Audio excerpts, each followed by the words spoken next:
Good morning, good evening, good night. Welcome to NFT Live on the Web3 Network. We're here for another day, taking you around the industry and back within one hour, not two. I'm excited to be sitting here. We just got off an X Spaces with Roger Dickerman talking about the 24 hours of art. It was a fantastic episode. We will dive into that in just a moment. We do have some breaking news here on the Reach XYZ project that we touched on yesterday. They did just post something interesting that we will show you in just a moment as well. Daniel Alegre sends a message to BAYC. So we're going to have a little bit of a Yuga Labs show, Stars Arena updates, Reddit. Sunsetting their community points is going to be an interesting topic, but I'm happy to be sitting here with just Biggie Poppins. It's me, it's Nifty Q and Biggie Poppins today. I'm excited, but no one else. Let's go around. Yeah, let's go around the triangle, the tri box here. Biggie Poppins, Gift Ed. What's up, fellas? Let's start with Biggie. Dude, first of all, today is a day for Wag Me.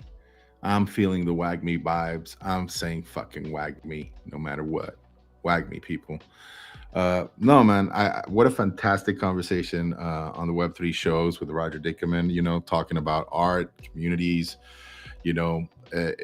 cross-pollination of information. And, it was really cool and very inspiring conversation, man. Like, I am super bullish on this space today, very much so, on art, on our community, and so I can't wait to get this convo started. Got lots of cool stuff to talk about. Yeah, I'm not gonna say wag me, but I agree that it's conversations like the one we had on GM Web3 with Roger that do make you feel so much better, because when you find really intelligent, thoughtful, articulate people in the space that are like talking about art, promoting artists, believing in the long-term, nature of it, it makes you feel like, oh yeah, it's like it's not all just trading and degenning all the time. There are those really smart people that are fucking with us. And he's just the type of people that I absolutely endorse and feel like we need more of in the space, even just from our initial conversation. It was amazing. That is recorded. And yes, Q not letting me forget here that apparently, even though I felt great about the show, I didn't do I didn't do a good enough job of hyping up my main man, my co-host, Nifty Q, up front. And so I apologize, Q. Hyping, introing. I see you over there. Either way. Yeah, intro. Either way. Saying a word. I am cuffing the mic. All right. We see you guys in chat there. DP, Choina, Prodigy. Thank you for joining in early. All right. We have a full episode, of course, to get to. You guys already know what it is with the likes, with the reposts. It helps get as many people in here as possible. Again, Reddit's going to be a big portion of the conversation, but we have a lot of breaking news and maybe even some Yuga news. We haven't had a Yuga Labs show in quite a moment. But on the local news front, we had a breaking piece from Biggie Poppins, who is on an absolute heater, as we've mentioned. Dead Bird Society, Command A+A. Welcome to the team. What's going on here, Biggie? Congrats, by the way, on this move. Man, thank you so much, dude. I am so stoked to be doubling down, man. That's just me doubling down on my community that you guys know I love, both Proof and the Web3 community, right? Because I couldn't be doing this if it wasn't for you guys, right? Like, encouraging me, dude, letting me come up here and talk my book, my shit, right? But dude, like, I don't know, man. It's one of those things that the moment comes to you sometime between like Marfa and now. I'm blessed to have the time and the capacity to do this, man. And so I'm just gonna fucking double down, man, on arts, on community. That's, like I recall this year I've been thinking a lot about the proposition that I made myself, to be of service, to serve. And it's something that I think is going to just be a core mantra here on out, man. It's worked out fantastic for me, and I really enjoy doing it. And so I'm going to be, hosting a weekly spaces for Command A if you're a bird or not a bird, because we're going to open it up to a whole bunch of other people later on. But You know, I think it goes in line very much with what Roger Dickerman was. It's like, I want to have those conversations with people that are just starting out, right? That are coming out, like give them a voice to tell their story, to talk about their process. I mean, how cool is fucking that, man? And then again, talking about cross-pollination, Command A, Web3, you guys are birds, so of course I'm gonna have you guys come visit and help me talk and figure out this hosting space, because I'm not GIF and I'm not Q. I'm gonna start learning. It's very easy to come up here and have these two fine gentlemen like take care of a lot of the back end work, but now I'm gonna have to mess with that shit too, and I'm sure there'll be hiccups along the way, but I can't wait to get started. I'm really pumped. The community crossover is dope as well. Like, we're going to have a lot of folks that are listening to this that are part of the Web3 network that are going to jump in to the spaces that Biggie Poppins is hosting, of course. So I'm excited for that crossover. I'm sure we'll get some new birds watching the show, man. GIF, fuck yeah. Did you have any takes on Command plus A? I mean, when we just covered it briefly, I was really optimistic. I thought it was an amazing initiative, and so I think it's fucking awesome, dude. Like, congrats. I'm stoked. I am amped up for people in the community that are doing dope shit, man, and you deserve it, bro. And yeah, obviously we're here to support. And that's it. Right, thank you, my brother. Thank you. And obviously this doesn't change. I will be a regular on this show. You know, it's one time a week, folks. So I'll get to know you. He's not abandoning. He's not totally grown out of us yet. Can't leave. All right, we are going to get to the remainder of the episode here, folks. I'm sharing out it on socials here on X. We actually used Get Reach, and that's one of the breaking news pieces here. We actually used Get Reach yesterday on one of our rehash posts, and it did the job. We had some really that's fucking good. We had some, like you noticed a bump. Yeah, it actually Reach does this really cool thing where it direct messages you the reach that you got for the specific mission. So let's jump into that in just a moment. Again, I am sharing out the episode. We're trying to get as many folks in here as possible. But let's just jump into it, because this was a breaking news piece. Reach is saying, introducing the beta phase and premium missions. Premium missions allow creators to launch ETH-backed missions to reward their top contributors. Curious about how it all works? Check out the video below. I don't think we have the 2-minute trailer here, folks, but I'm going to drop this in chat. One thing I will ask, we don't have the specific referral yet for any of the folks up here. So we will get to that referral here. It will be in the description, or you can reach us in the DMs as well. But yeah, we need to get that referral set up as we go live. One of the reasons why we bring this up is because we had the team on yesterday and they were moving into this premium mission phase, but they also allow you to kind of go in and just take part without paying any ETH. So any thoughts here on Reach and this phase announcement? Man, I think it's cool, dude. I love that you like immediately jumped on and like figured out. Like I started reading, I was like, again, just intimidated. I was a little bit like, okay, I'll get back to it. But I love that you actually like immediately skin in the game. Q like went in and checked it out, dude. I'm all for it, dude. I think, dude, it has potential, right? We need that.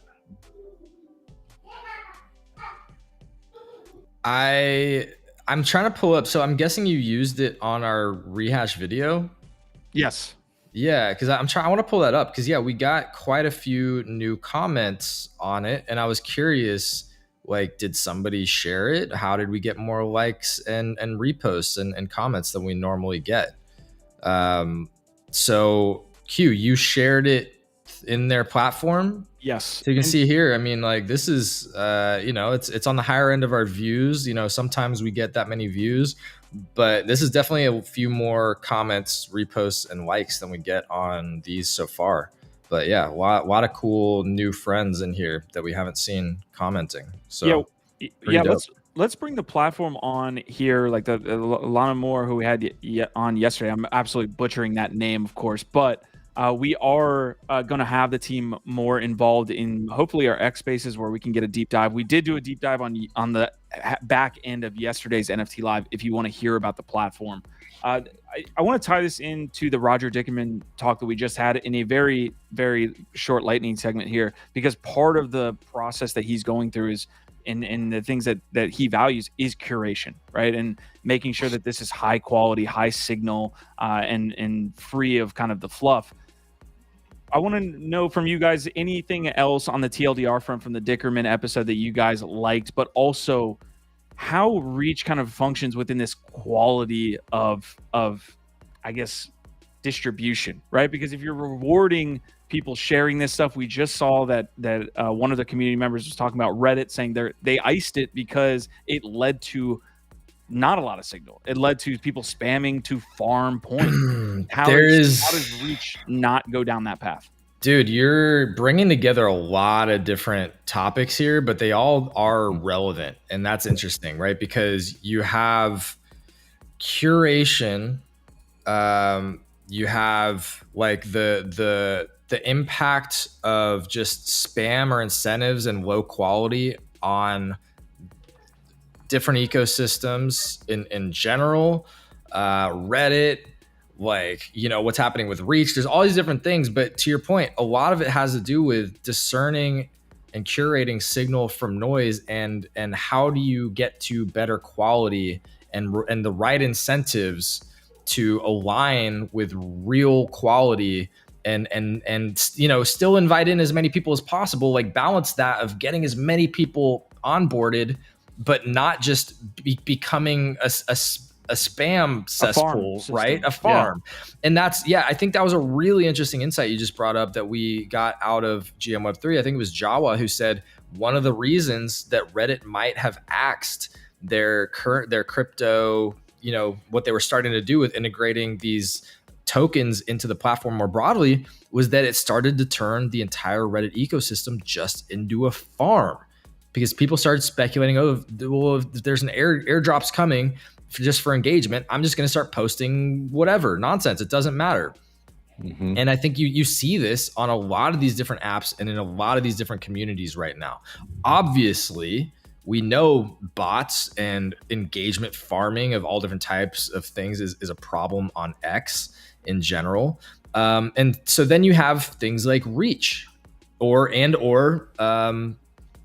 Roger Dickerman, 24 Hours of Art. These are, and what we do here on our shows and with the Rehash as examples of trying to provide solutions to enhance trust and quality within this noisy fucking world that we live in. It's not just the Web3 industry, it's social media, it's our society, it's the whole world in general is just overwhelming and noisy and full of people with microphones screaming at you to get your attention, even if they have nothing worth saying.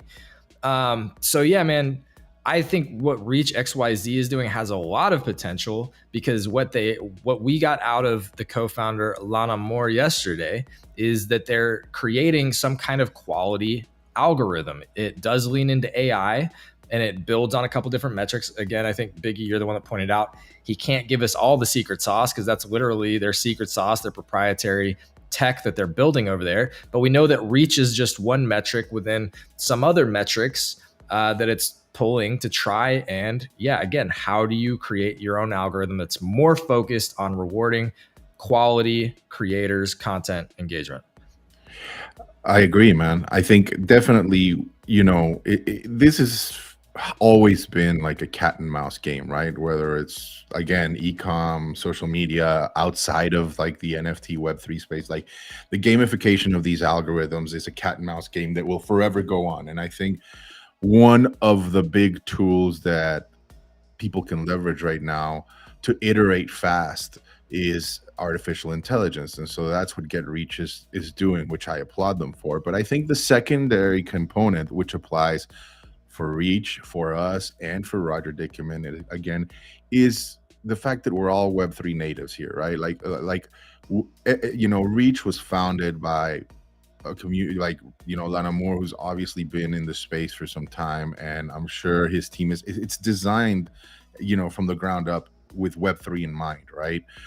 Which I think is very important, very much like this spaces is as well, and very much like Roger Dickerman does, right? Like curating his timeline and the people that and communities that he follows, which we've also voiced in this channel, and I'm very bullish on. It's like it's the one element you can't hack, right? It's like your reputation. There's always people trying to impersonate, but following, finding the right communities and the right people, and being able to stay on top of all of that is a 24-hour, 7-day a week job. We all know that, right? But it's really like, I think the very crux center of it all. It's from where everything else stems, right? Like, even if you're going to use tools like AI or Mintify or NFT Go, it's like, before any of that, like, you got to be able to distinguish signal from noise, and it's on you, right? Like, to make sure you're like verifying the people that you're following, like vet them, and same with the communities, right? Like, but when you find that, it's gold, right? Like, and not just for finding alpha, but like you said, like for staying curious and trying new stuff, which is what we're trying to do with Command A, right? Like, it's not just about uplifting artists and like meeting all these up and coming people and telling their stories. It's also a challenge to you, everybody that's here in Web3, to tinker, man, to play with all this new tech, this new canvas that we've been given, right? To see what you can create. And that's what we're trying to do. So yeah, bullish on all that stuff. But I think that's our edge, is that, we're in a bear market, and the people that are here, you can be pretty certain that they're looking many, many years down the road, like Roger Dickerman said. The tools that are being created right now are super interesting as well. Like, again, you mentioned AI being involved in a lot of this stuff, and in the curation of quality information. We haven't seen that play out to its full capability, I think. GIF, what's up? Yeah, I think, okay, first of all, the Prodigy, is that paid ad GIF? No, we will always be fully transparent if anything is a paid advertisement. You know that. So we aren't currently partnered with them. We're just talking about cool shit. Also, a quick note.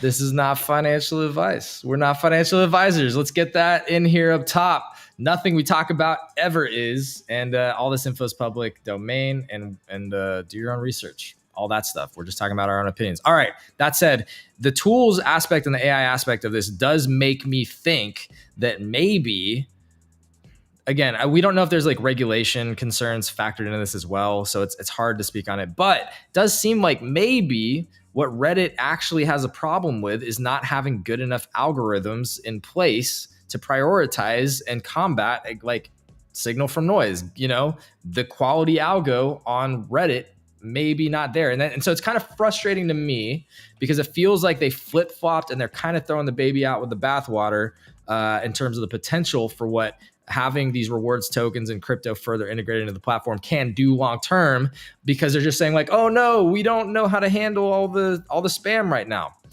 It's a big problem. I get that. Obviously, Elon has not solved it yet either, but it does seem like maybe that's the thing they should have focused more on, is like, how do we actually work on AI tools, curation tools, different types of algorithms and things to combat this, instead of just saying, actually, how we said we were really down with crypto, we're now not.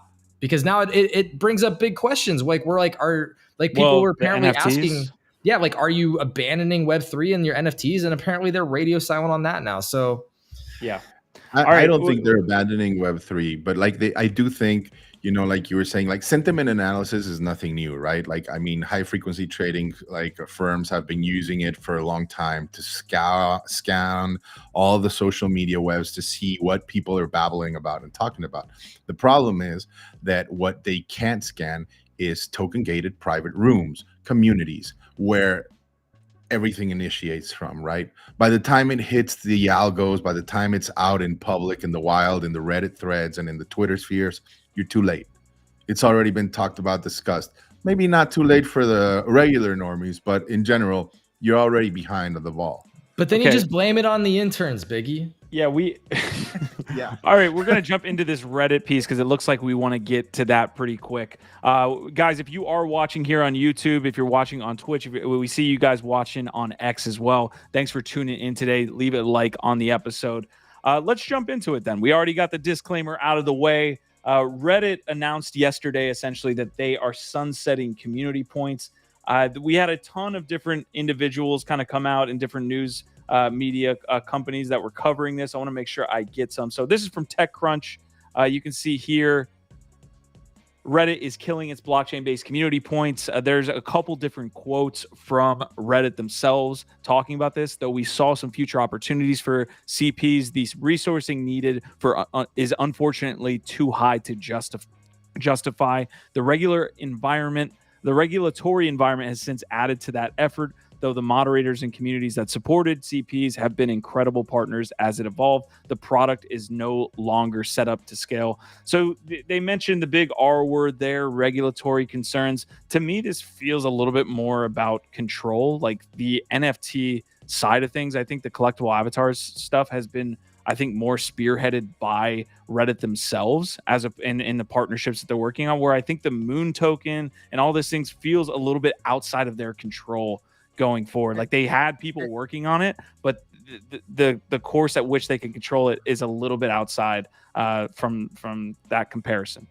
And it leads to more speculation, right? Like again, tokens just by their very nature, are much more prone to speculation. And like Giff said, like when you're dealing with a social media algorithm and stuff like that, people are going to look to game them and they'll find ways.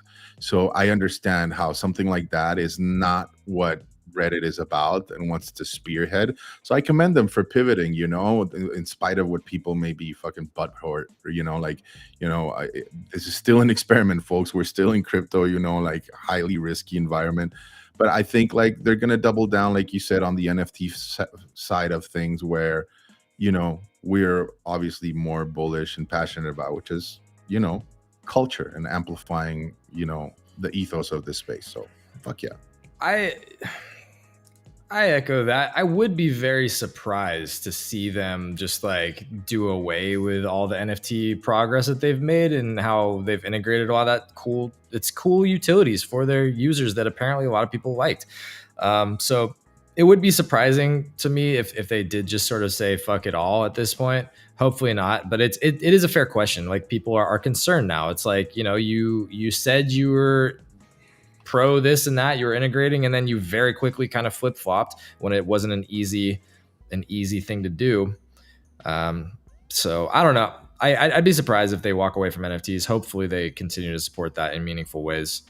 I think there's a lot in this article to try and unpack. But it just, to me, it seems like they just saw that this is a bigger problem than they want to take on right now. Yeah, I want to bring in the Kraken co-founder as well. You can see the Fortnite Bricks token bounced a little bit. Like you saw the immediate dip here when the news came out. It's since kind of recovered maybe 30% of that value, but still down massively from all-time highs when we were covering it on launch earlier this year. So it's this is definitely a cautionary tale for folks that tried to maybe buy into Fortnite Bricks token and Moon token. Came out of left field for sure. Biggie, you got to take here. No, I was just going to say it's a common occurrence, right? Like again, in a nascent space where suddenly people maybe see it as no big deal to try to tackle multiple fronts of this space, like Pharaoh with his NFTs, like these guys with the token, right? Like you try to do too much too quick and then you get over your skis and you have to pull back and pivot. And again, like I think that's fine. Like that's part of it, right? Like nobody's an expert in this space, folks. Like let's just remember that. For all the pontificating that goes on in X, nobody knows shit, So we're all out here like trying to uplift this space and make it work and make it happen. And so it's fair game that you sometimes have to have failures, right? Like you can't just win and be up and to the right always. So yeah, I do feel bad for people that got wrecked though, and we're speculating on the token. No lie, but it happens. All right, I want to bring in this comment here from the co-founder of Kraken, one of the larger exchanges, at least in the US side. He's saying, I personally don't see the regulatory problems, but I get that it's complicated and evolving, and maybe Reddit doesn't want the hassle. Reddit should at least offer a redemption path, let people buy collectible avatars with the points at some ratio, convert the points to karma, give people a special badge based on holdings at the time of the burn. It shouldn't just be that Reddit destroys the value of holdings while offering nothing in return. This is tough, man, because it feels like Reddit is, one of the more, we use the term Web 2.5, one of the more Web 2.5 platforms that exist right now. You have this ability to have decentralized kind of communities all tied in under this umbrella. How involved Reddit was with the tokens and how involved the subreddits were, it just, yeah, man, this one feels tough.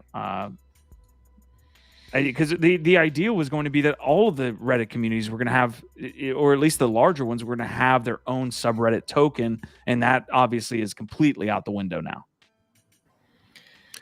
But that's fine, Q. I think, you try your best to deliver on the roadmap, right? But when the roadmap isn't working out, you have to pivot and find something else, right? The problem is people in this space get their expectations worked up way too high. They start speculating on it, and then when they get wrecked, they think that this thing is written on fucking stone, right? And then they come and bitch at these people that are actually have way more skin in the game and their reputations on the line, and try to say, hey, it's a rug, and all these kinds of bullshits. And now, obviously, trying to say, hey, use these points to get more NFTs. Yeah, now you want to wreck the other side of the fucking equation as well, right? No, man, rip the fucking Band-Aid off, dust yourself off, and fucking come at it again. I'm sorry, dude. You can't.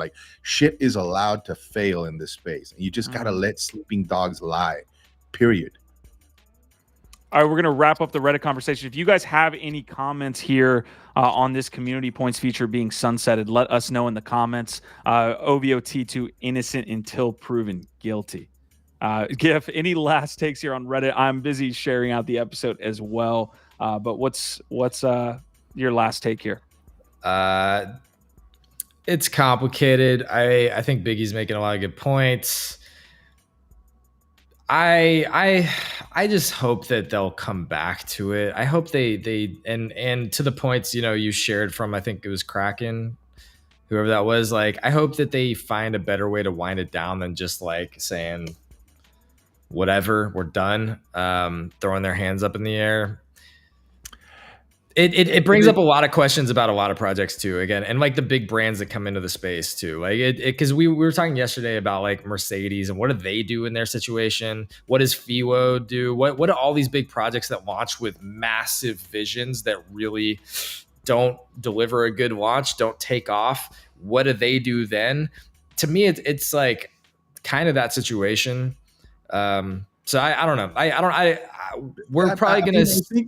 It's correct to highlight the obvious elephant in the room that we've been harping on since for a year and a half now, which is regulation and the lack of clarity in it, right? We are seeing founders and other people start, Web3 businesses elsewhere because of it, right? It's very hard to innovate when on top of it you have to walk on eggshells and worry about getting slapped by the government, right? Yeah, it's really what a lost opportunity it is for this country that really spawned this fucking movement. You're right. To not be fucking snuff it out of existence, right? But yeah, I mean, it's a fucking reality. You can't not acknowledge it, right? I love that you were. Company is. Yeah, I love that you're talking about the Moon Boys as well, kind of complaining about them sunsetting this, even though it was a project, right?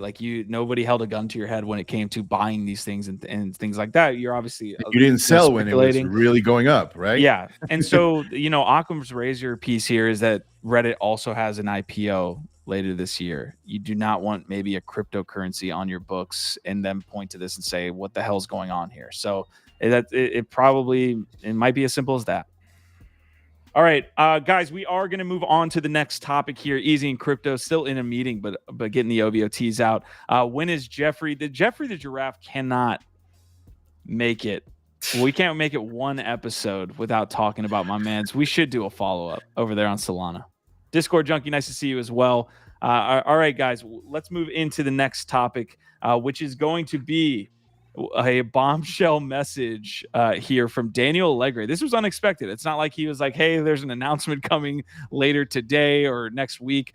This was a very heartfelt message, a la a little bit of Frank DeGods to the Utes and the DeGod situation. We had a very long thread, a book, if you will, about the state of Yuga Labs, the state of Bored Ape Yacht Club.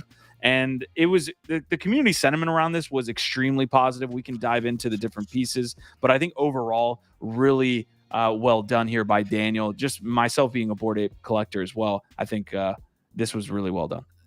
I agree. It's great to see this. Is there a TLDR though? Because it's like this is literally like, I feel like when I look at this, I'm looking at the complexity chasm. I push back against this because people in our Telegram group as well were like, hey, like I need the TLDR, all this stuff. Guys, we have to fight this TikTok brain. We have to fight this idea that I can't spend 10 minutes reading a thoughtful thread from the founder. It's not like he puts this out every week. You know, it's like it's a state of Yuga Labs. Like I fight back There's against nuance. TLDR. There's nuance in his words. Yeah. But TLDR Clubhouse soon is the TLDR. If you really want to kind of get into it, you know, look, I think there's main parts that he's talking about here. BAYC being strong and global. He's been all over the place. He was talking about Made by Apes here, different partnerships that they're doing with Gucci and Bape. So he believes that club mentality is strong, and he has been, you know, people are giving him shit for, you know, not being connected to the community. He's been to a lot of IRL events. He has and has tried to connect with the community there. He was talking about punks, and this one was super interesting because the punks, to me, the way he laid it out are these, I don't want to call them prima donnas, but he was basically saying, look, I feel like the punks are a little bit neglected by Yuga, but that's the way that they want it. But they also say that we don't do anything. So you can see here, the relationship between punks and Yuga when I joined was, I have to say, strained. What we continually heard was that Yuga didn't care, while at the same time, there was a strong desire to be left alone. So I think they're going to handle punks with some white gloves here and make sure that they handle it carefully. And, you know, later on in this post, he's basically saying we're going to get them into more art installations and not have so much of an active role. That sounds like leave us alone, don't mess with our bags, but at the same time, pump our bags. That is it. It's like, what? Okay. Speaking out of both sides of the PFP there. Yeah, it's, look, one of the things that I did get reading at least like the first paragraph or two was that he's getting, at least has a better sense now for how treacherous this community is. I mean, just like how difficult it is to wrangle cats or get anybody to align with you and not just get shit on. Like, I feel like he's at this point been getting his hands dirty and feels like the weight of like what he actually signed up to do here. And hopefully, I think again, why people are bullish is that like he's getting it a little bit more. He seems like he's up for the task. He does want the task. So he's showing up. He's saying, yo, here it is. Yeah, doing his best Frank to God's impression, maybe. But Daniel Alegre has gotten a bunch of shit here. He's been constantly, you know, in kind of the how can I say this? I guess he's been thrown a lot of tomatoes at my, you know, he's taken a lot from the Bored Ape Yacht Club. This man is very, very, very legit. He's super legit. He graduated cum laude from Harvard. He did the law school there at Harvard. He graduated from that and then went back and got his MBA from Harvard. Like, this guy is strong. And so but it takes time to figure it out. And he's, you know, hopefully he's figuring it out, you know.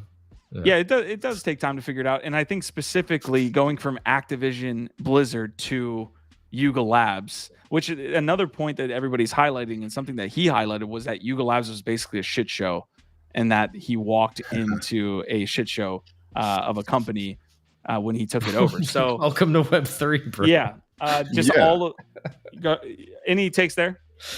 Yeah, I think go for a give.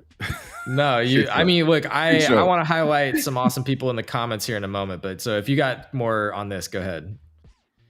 No, I think I mean, however qualified, you know, this guy may be, like so many others that come into this space thinking it's the same dog and pony show, right? Like it's going to be traditional business as usual, have come to realize is that it isn't. You're building in public, transparency is highly demanded from your users. And no, it is nothing like traditional businesses, unfortunately. And so yeah, some people get caught off guard with that, but like Giv said, welcome to the chingazos. All right, Meebits and 10KTF were mentioned as well. He mentioned that Meebits have been in a difficult situation from a brand perspective. The brand has not flourished, so them leaning into the other side there. And he also mentioned that there is a pretty strong community, albeit not the largest, there in the Meebits ecosystem. 10KTF was mentioned. He said 10KTF deserved a more substantial role in the world of Yuga. The Thursday events have been important to the community.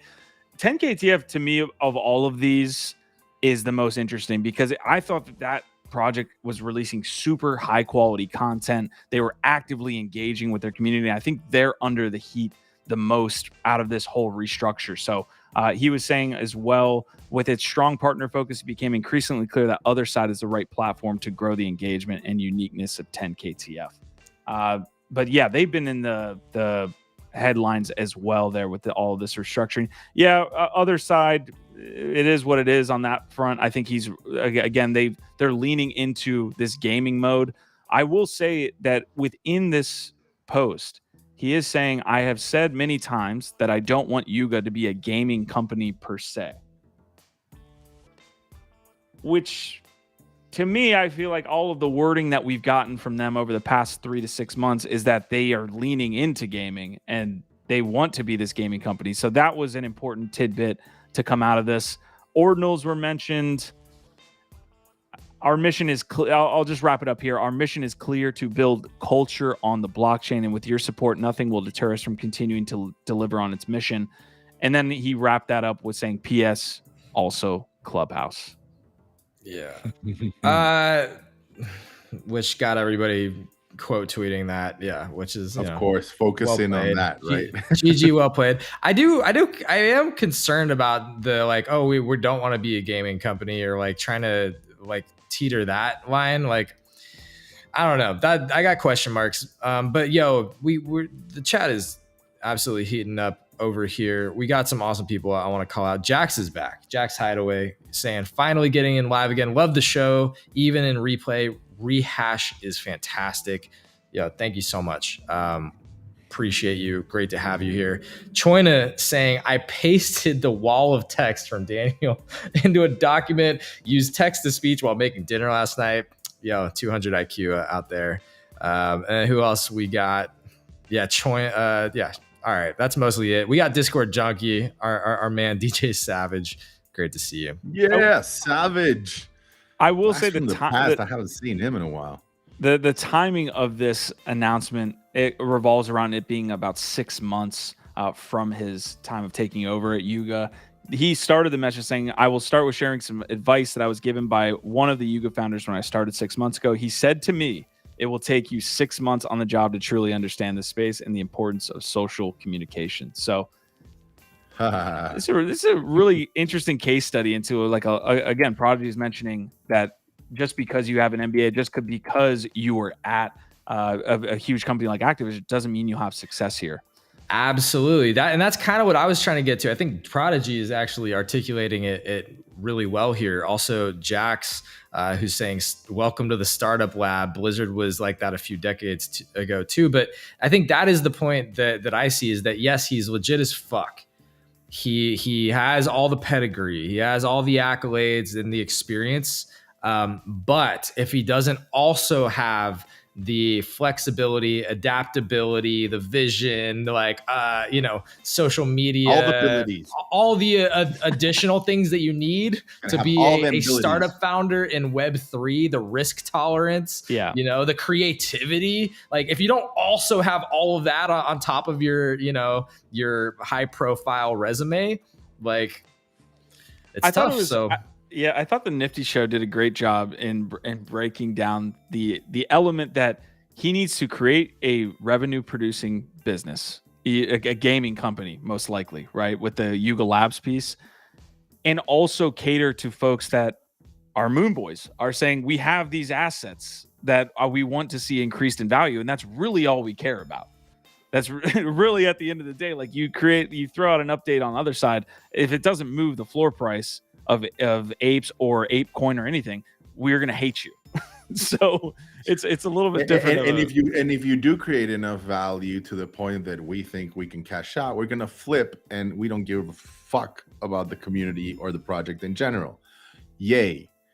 That's a win-win situation, right? Yeah, that's why you can't pander to that group, because it's a losing cause. Yeah, right. And I think that's the problem with certain leaders in the space was when they're paying too much attention to the social commentary of the loud people, people on X or whatever. And I think, again, we've talked a lot about DeGod's problems. I think that's been one of the things that Frank did a little bit too much, was he put a little bit too much weight on whatever the conversation of the day was, and not enough on his own clear vision and mission and sticking to that. And so anyway. And that's why you've seen also, like, so many artists, like we discussed today in the show, and projects pivot to the other model now, right? Which is like, start small. Start with a core group of fucking community people, grow that into like diehard fans and believers, and then you can keep growing it, right? The problem was that a lot of these projects, when they came in, right, they came in during euphoria and mania, and minting out a 10,000 person project at 20, and then add in another 10 and add in 20 here and there. It's like no big deal, right? You thought it would go on forever, and plus you had the royalties, so we'll build the airplane in the air, right? Basically what he's brought in to do. Not the case. No. Start small, get that core group of people, then build out. Yeah, I will say that the response from BAYC and the club, if you're talking about that, and most of the collections, other than maybe 10 KTF, I still feel like the 10 KTF community is like, where's our place in all this? Like, I thought we had a good thing, and then it's not. But the response from most of the yacht club has been extremely positive. I do want to point out that Win Clubhouse piece too. He's referring to, again, that Miami club that is apparently going to be that Soho house or like exclusive club.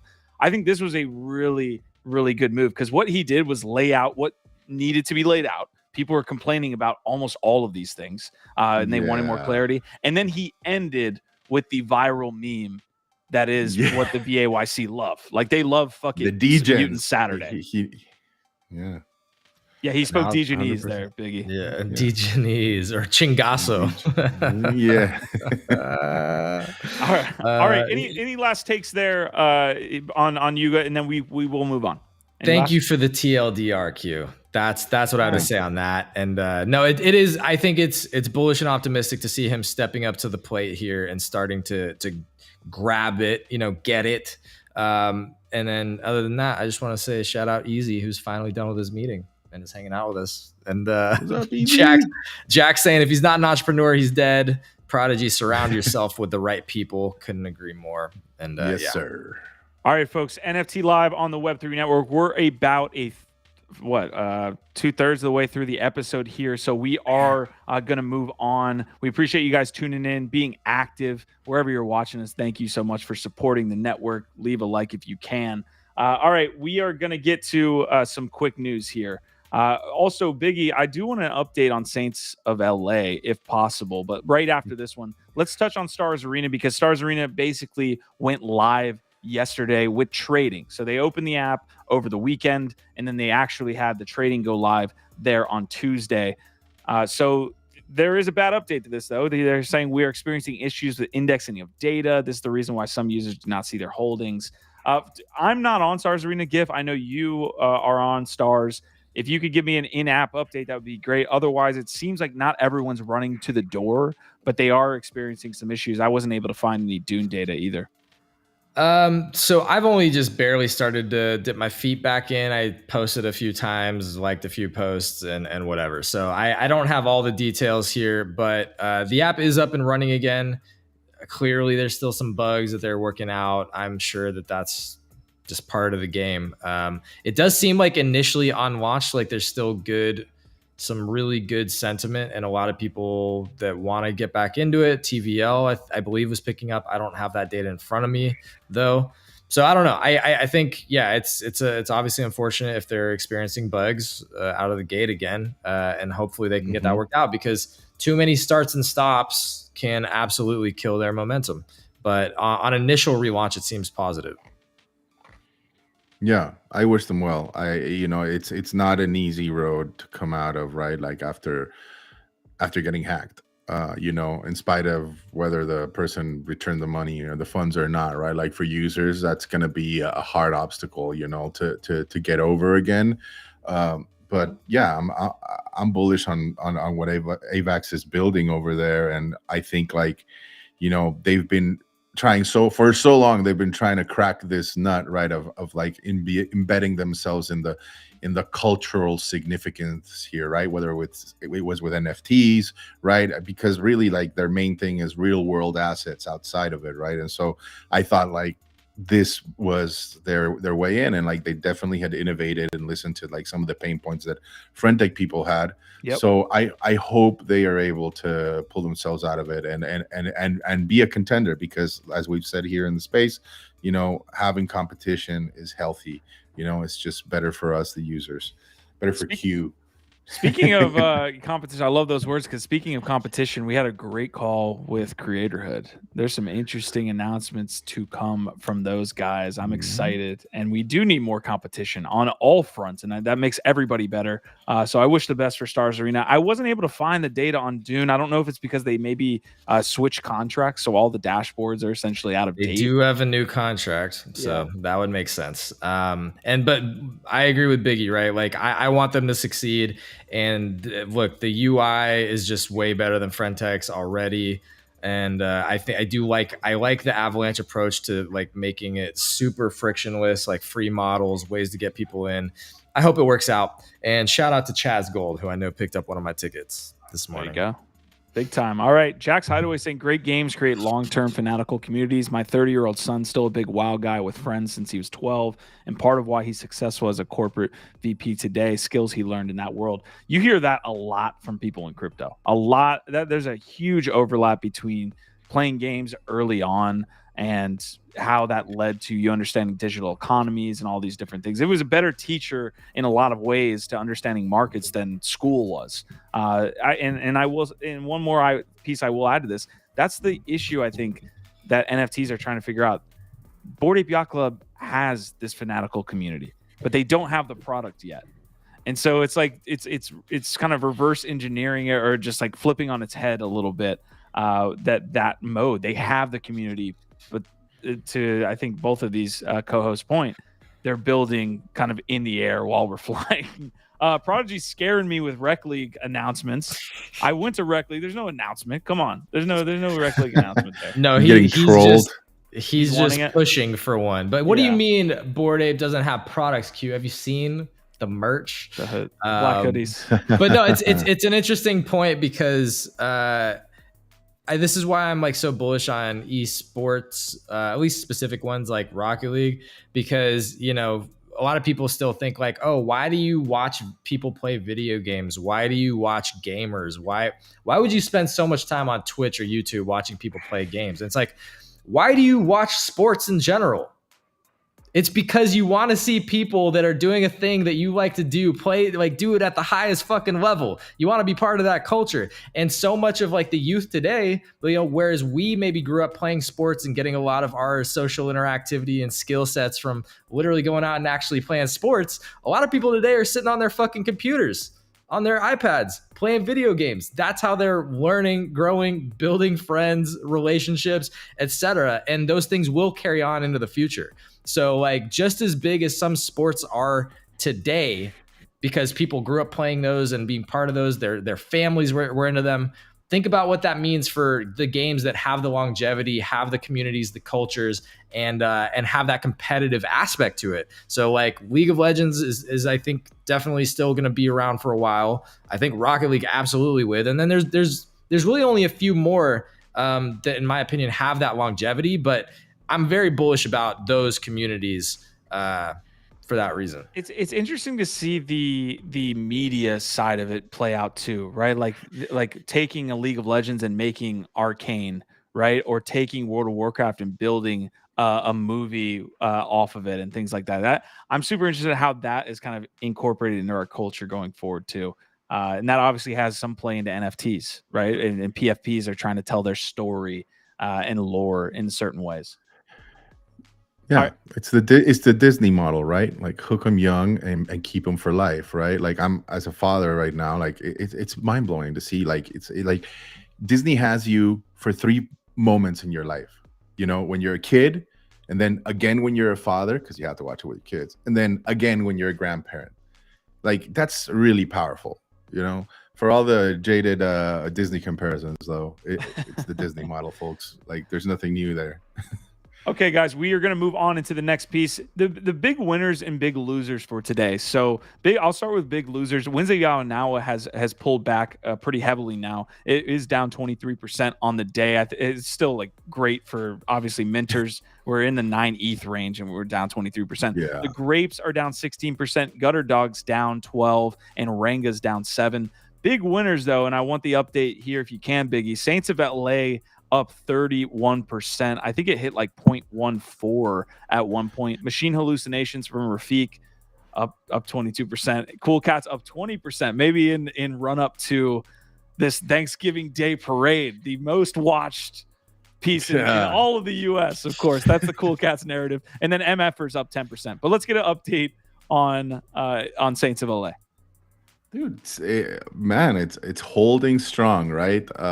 It got taken down, obviously, by OpenSea right when they were starting to fly, which is unfortunate and kind of shitty. But as you can see, it's 106 ETH volume. So when they do come back, we're expecting them hopefully to come back with a blue check mark on top of it. Having said that, apparently the main reason why it was taken down, or the excuse that OpenSea is giving, has to do with regulation, right? Again, over here on this side of the pond, and it's, you know, based on the fact that this has certain partnerships with casinos, right, which have since been remedied and should not be an issue anymore. And so apparently you can count on them coming back. I find the more important part is like highlighting the, you know, the community aspect. As you know, like I minted this project, and you know, for all the shit talking that goes on in PFPs, like, you know, a big component of them is community, right? And so obviously I've had to keep tabs and get involved and, you know, just gauge the sentiment, right? Because communities can be fickle too.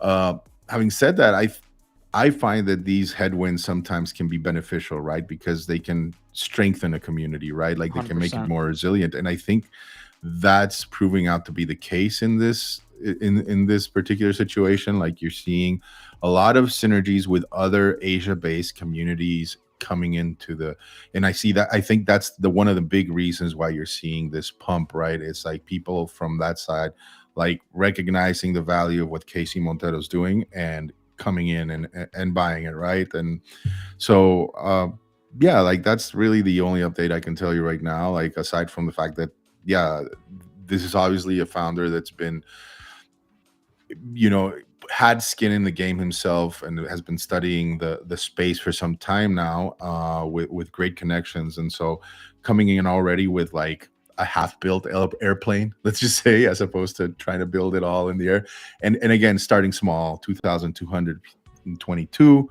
with a chapter 2 slated later down the line, I think is a smart play. Yeah, so far so good, man. I do like the idea, which it's a tough thing to do. I don't feel like it usually works out, but I do like the idea that, yeah, if there's certain headwinds or challenges early on, if they're dealt with well, if there's execution around that, solving it together, that can create more of like a shared narrative, right? More of the story that people can kind of latch onto and feel like they were part of. So that's an interesting part of this, because if it does kind of get sorted out and they're able to execute on their plan still, or figure it out, yeah, it might make it stronger, to your point. It's good that we got clarity on why OpenSea did this, and yeah, are they just doing away with the gambling partnerships, or they're just kind of like tweaking that somehow? Do you know? Well, it was a little strange, like a lot of people were talking about, because there's no mention of like a revenue share or this or that. It was just a partnership, right? And for what many other communities sometimes get away with, it seems a little petty. So like a part of the community is still a little suspicious whether that is the real cause or whether that was just a thread that they picked and said we can use this. Either way, remains to be seen, but for the time being, they're trading just fine on Blur, and again, holding strong. So, all right, let's see how OpenSea responds. Yeah, speaking of Blur here, that's kind of the next story, which is that Blur token is up huge today for unknown reasons. I haven't checked what's going on. Maybe the token distribution to the VCs got passed and we're done with at least that drop, and maybe we're going up. The total upcoming airdrop is around 60 million at these prices, less than the past 24-hour volume.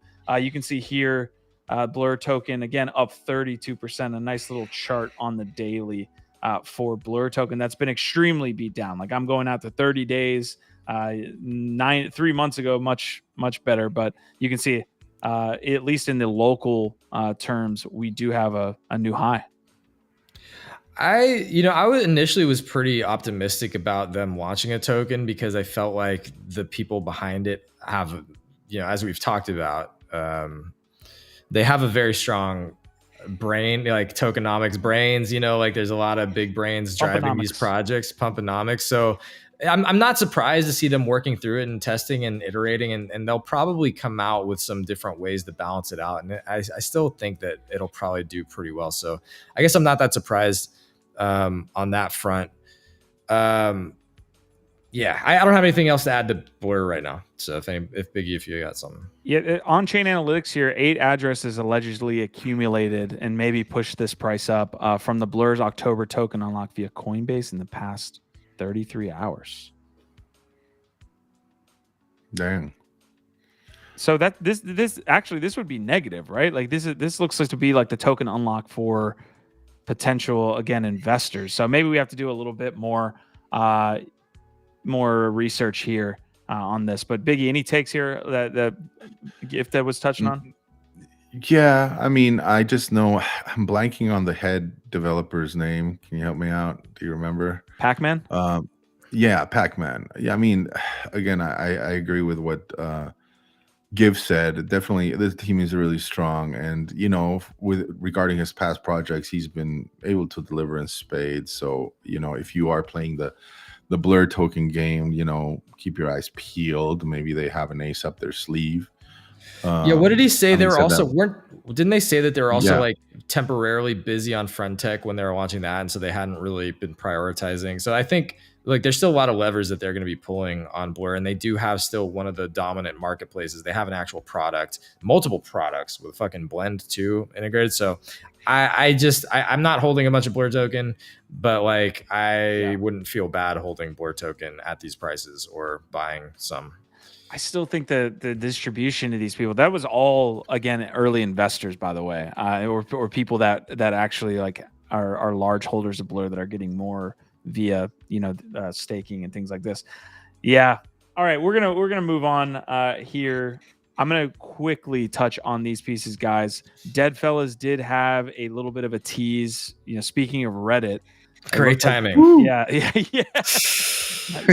least it's in the news. But this October, apparently we are getting some type of Deadfellas collectible avatar. Might even speak to being more bullish on the fact that Reddit is actually doing some things on the collectible avatar front. Yeah, that's a good point that we didn't tie that into the conversation around Reddit. Like clearly there's more plans here if Deadfellas is going to be launching, for their NFT side. I mean, so yeah, I, of course, I'm a fella, love fellas. And that's cool. Me too. Cool collaboration to me. Oh yeah. All right. Biggie's in. I think Q, you got a fella or two, right? One. Hell yeah. Hell yeah. So yeah, this is dope. I'm excited to see it. I'm sure it'll be probably around Halloweenish that they drop. Maybe there's going to be a whole bunch of Reddit avatar Halloween drop. I'm sure because they usually do batches. It's usually not just one. So it'll be cool to it'll be cool to see what other projects for NFTs. There it is. Right. Speaking of spooky things, Left Action House asking when coffins. Appreciate you asking. I'm actually working on getting the Halloween, bro.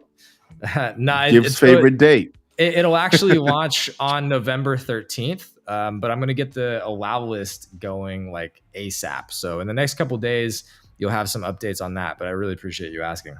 All right, we have a big winner here in the last couple months, and that's going to be Courtyard. They just sold out these Halloween themed packs, trick or treat, $50,000 raised in under 1 minute. Look, we've mentioned multiple times, like we were actually breaking this. Like we had the Courtyard team as they were launching their first. We live revealed all of this stuff. It's cool to see this continue. We have to do a follow-up there on Magic Eden as well, and what they're doing with the other collector team that essentially is launching these real-world asset Pokemon cards. Man, this feels like a little bit of a meta, though, that people could get caught up in if they're interested in that, because secondary, again, was pretty heavy on these Pokemon cards that were snapped up fast. So congrats to Courtyard once again. Yeah, they found a product market fit here. They're killing it. All and right, again, to your point, it's great that we were first on it. We were early. We were probably one of the very first people reporting and sharing about this. Memeland has always felt like, I think all of us on stage here have been at arm's length with Memeland and captains and kind of what they've got going on. They are launching some meme farming. You can see, share your meme, complete quests, and earn meme points. I love how everybody calls it points now. But we do have a potential meme farming event here. It ain't much, but it's honest work coming from that X profile. Any takes on Memeland introducing farming for their upcoming token? or live token, I should say. I love that they're able to do it so freely, right?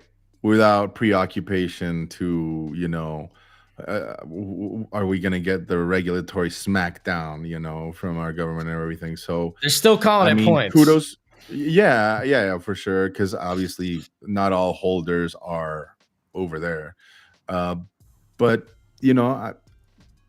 I don't know. I'm happy for them. Like, good to see. I mean, Memeland in general has always been kind of wink, wink, a farmable kind of game of musical chairs. I'm not part of it at all. And again, DYOR NFA, but they are headed by like a very strong revealed team.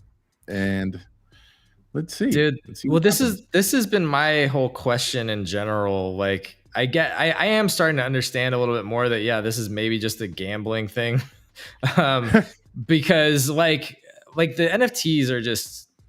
I don't understand it really. Is that a McDonald's logo? Go down. That's an upside down one. Yeah, it's like I just don't really get the. I don't understand what they did with the PFPs here. Really, I know that they were trying to make them like customizable, and that was a thing that they were doing. But like, this project has confused me. Other than trying to understand, it's primarily just like people in it for a token gambling, DeFi. And so, it makes sense. And I will just also add, not financial advice, but pretty much any time that a lot of these new protocols and apps are using the terms points. Yes. Yeah.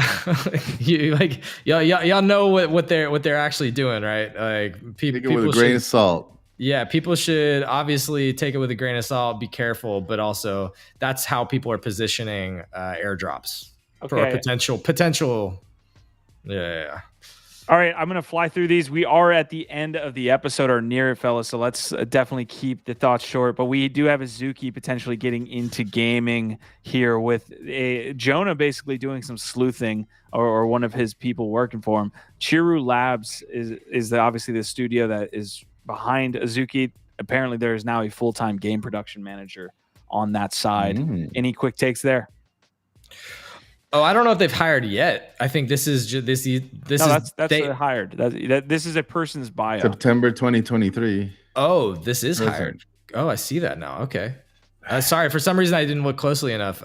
Clearly, I just thought these were job listings that they were starting to hire. So they've already been hired. This is actually further along than I had thought initially. So they're clearly, all this says to me is announcements are coming on games, probably for Azuki.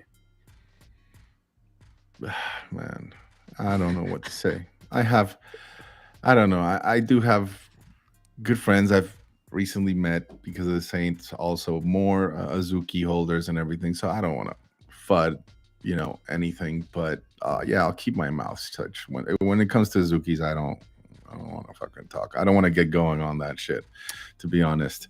But hey, that's fair, man. We don't have go to for it. Do your thing.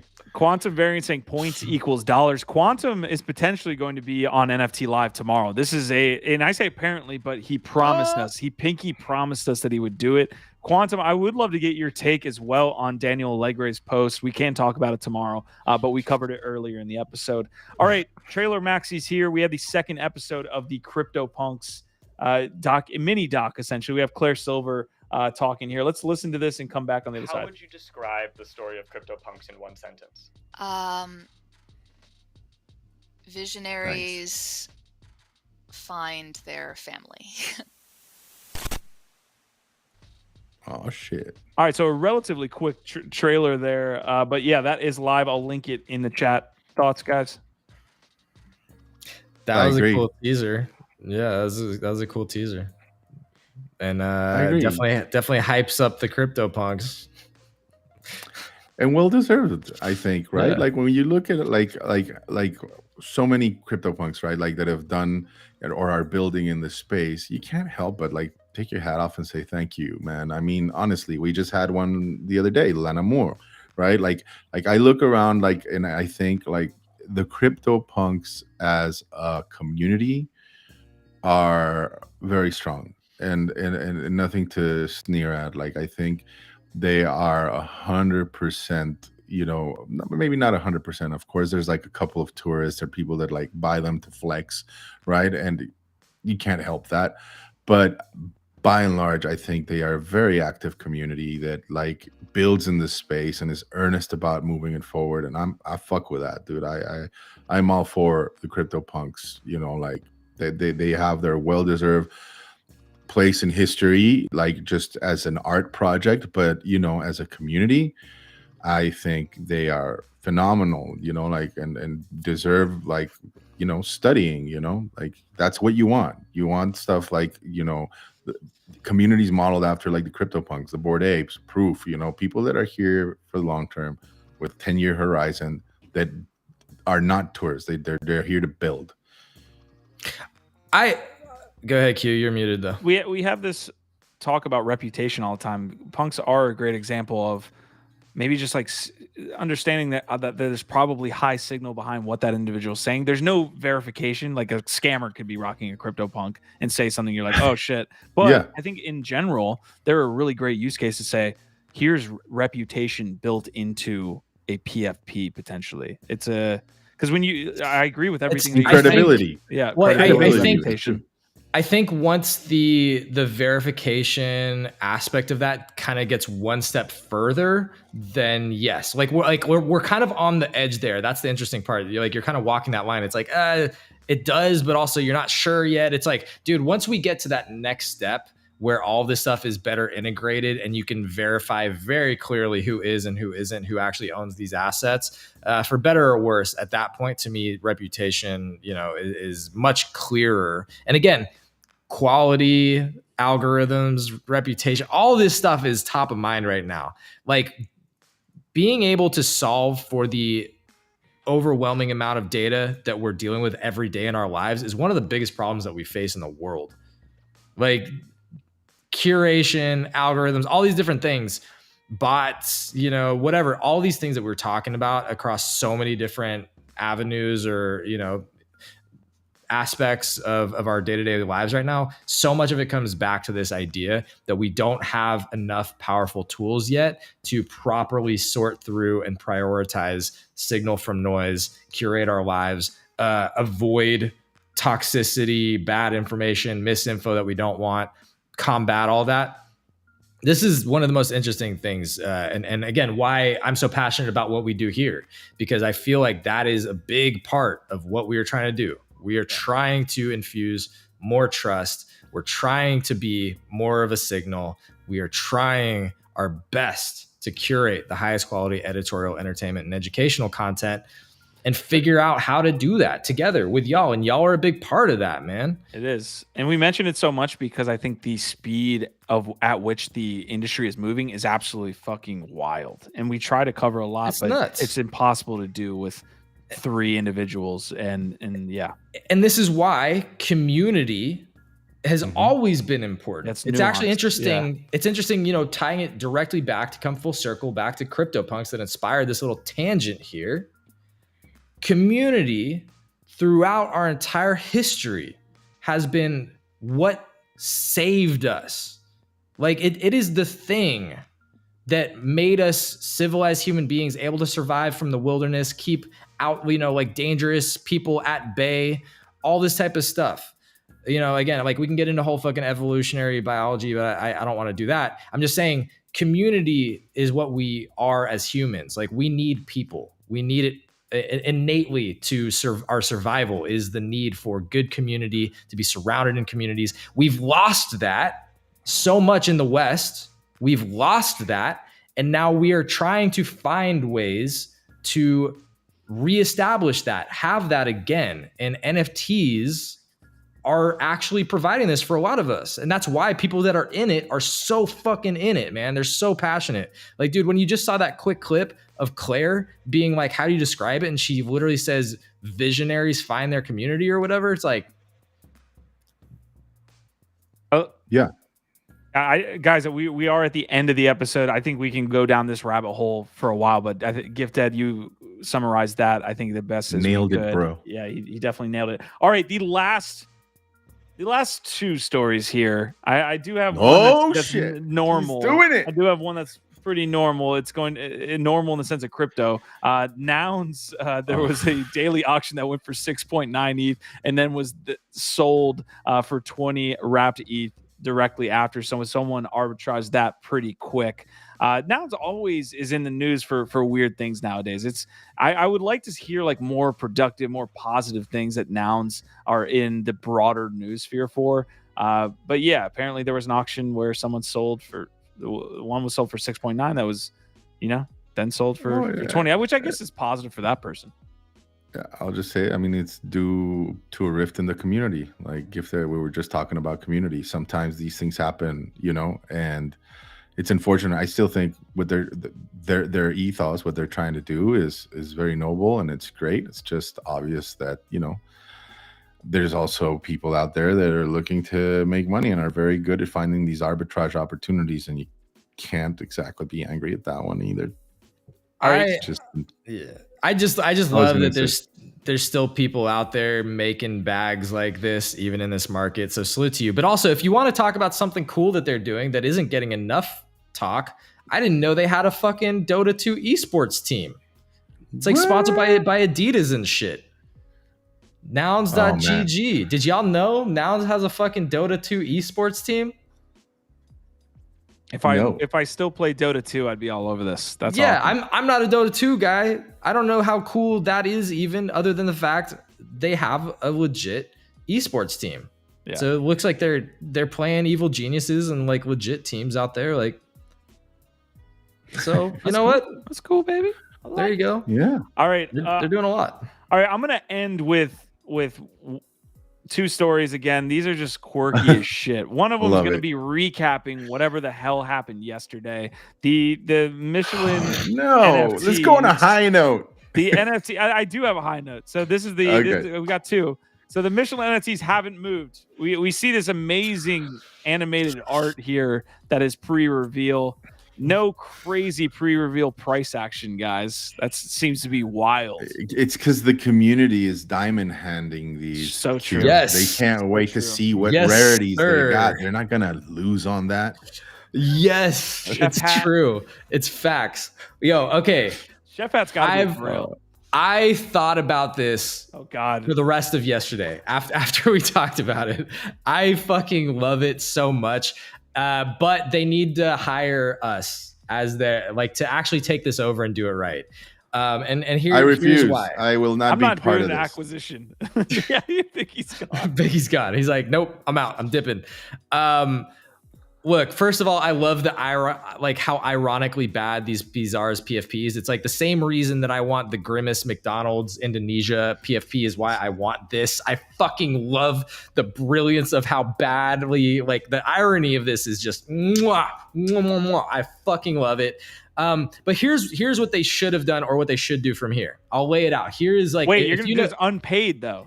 Exactly. If you know anyone, Free of if you know charge, free of anyone charge. from Michelin or anybody who loves the Michelin brand, make sure that you clip this, whatever, send it to their team. This is why you should hire us. This is what you should do from here.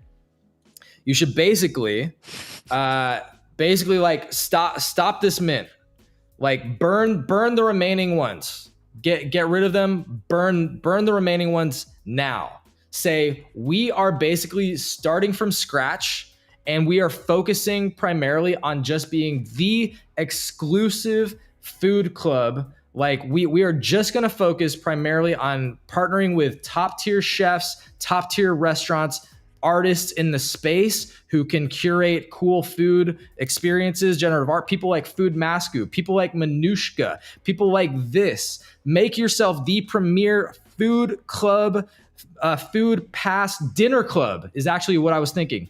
The premier dinner club NFT. Say you're going to relaunch with something more focused on high-end, top-tier Michelin star quality NFTs and partner with an amazing generative artist to create a unique asset NFT mint pass that is actually a piece of art. Find one of those Food Maskus or a Kim Asendorf or an upcoming artist like Jiwa who won't charge you an arm and a leg to create a unique piece of art, generative art that is a mint pass for the premier dinner club, right? Make that your thing, but also make it dinner club plus mint pass. And so just guarantee once or twice, maybe just once or twice a year, you're going to create a unique experience, a drop with a generative artist, something like that. Use the mint pass dinner club route and relaunch with that piece of art, very limited, and guarantee that the people that actually got in on these PFPs get one of those, because now they not only have the rare, weird, ironic, like botched Michelin Man PFP that nobody else can fucking get, they are automatically grandfathered into this premier fucking club. Dude, okay. If you can do that at an affordable price range, I want to be part of the premier dinner club. I want to direct you guys to the chat right now. The poll is, did Giff fill his Michelin bags before this episode? Right now, we have 100% voting yes. He's ready to I don't have a single fucking asset. I want these fucking brands to talk to people like us who know the metas, who know the artists and the creators. Dude, partner with some top tier chefs to create cool drops with artists, collaborations between a Food Masku and a Gordon Ramsay or something like that, and make it an exclusive mint pass dinner club, bro. Like whoever's giving you this 2020 bullshit, bro. Like I'm frustrated by seeing, like, you know, Biggie was talking the opportunities missed. The opportunities missed. I'm just saying, I don't own any of their assets. I would be transparent. I don't own any of their assets. I just want these people to come and like fuck with people like us. That's it. We need some type of Michelin. I love Justin Casey here. A Michelin Fuo Gifted Coffins Grail collaboration.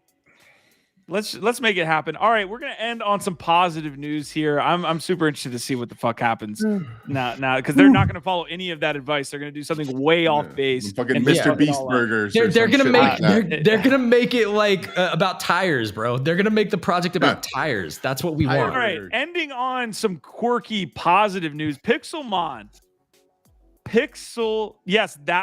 Kevin is coming out here and pivoting or moving in. I guess they were always kind of gaming, metaverse play.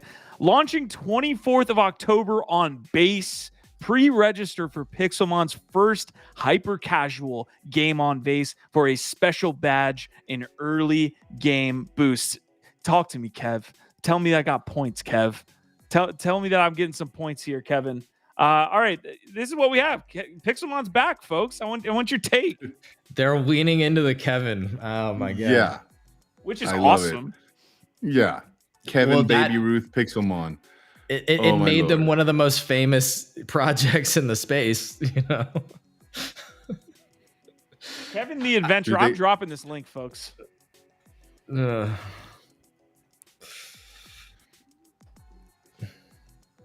It's something.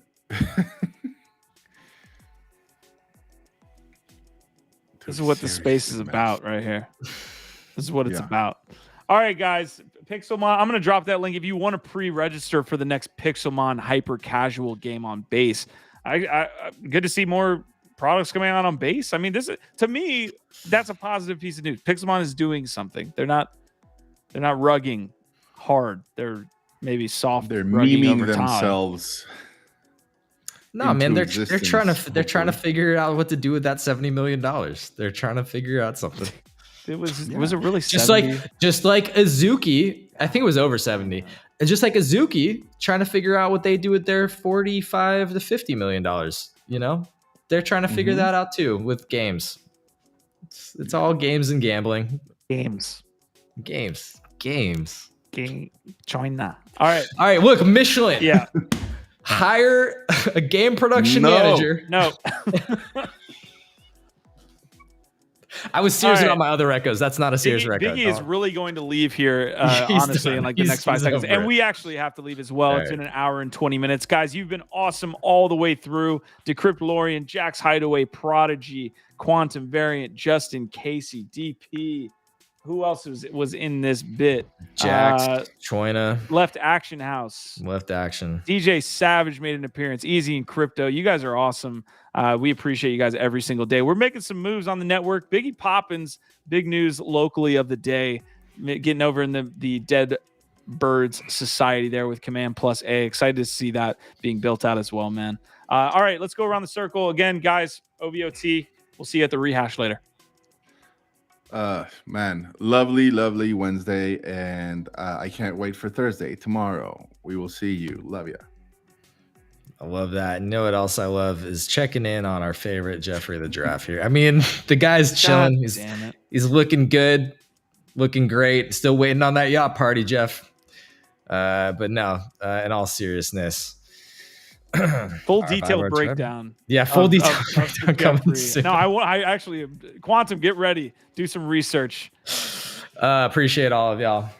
And we'll be back tomorrow.